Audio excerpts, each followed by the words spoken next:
for solvent use. When you talk about the have-nots, they're the have-nothings. They have nobody who cares.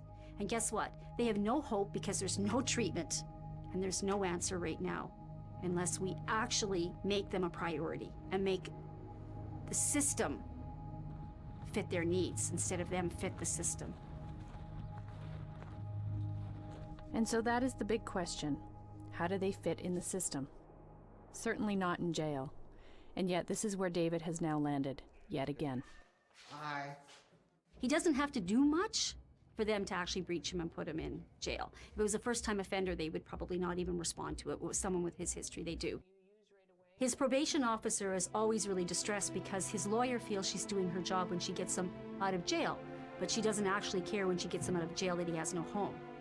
The last time David was out, he called me, and he had no place to sleep. He had only the clothes on his back. So he came, we made him dinner, I sat out in the garden with him, I fed him, he cried. I came in, I got him more food, I packed it for him. He didn't have a coat, he didn't have a blanket, and I sent him on his way. He came back the next day, I'd been to Siloam, and got him more clothing and told him to come and have a shower. And when he went up to the shower room, Cornelius came downstairs and said he could hear David crying because he has nothing, and then you give him something. Although Red Road is unable to accept David for housing, Bev has asked David to write a letter in jail telling his story and his needs so that upon his release, they can present it to the government. Let's go for a walk. You can tell me what else you need. When was the last time you had a good dinner? The goal in all of this is to present the government with a human face connected to these huge issues.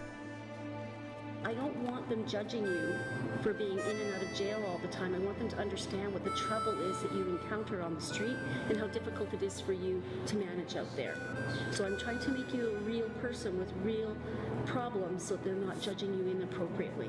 Hopefully, David's personal letter will make his voice real to government officials. I started using solvents when I was 6 years old, and now I'm 39. I had a big problem about life. I wasn't brought up in a very nice home, and the family were very abusive.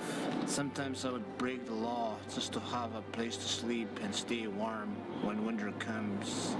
My workers are having a hard time finding housing because of solvents and the problem I'm dealing with. I feel the spirit working through my broken life. It's like a missing link. You want something good to happen, and it doesn't happen. I need help.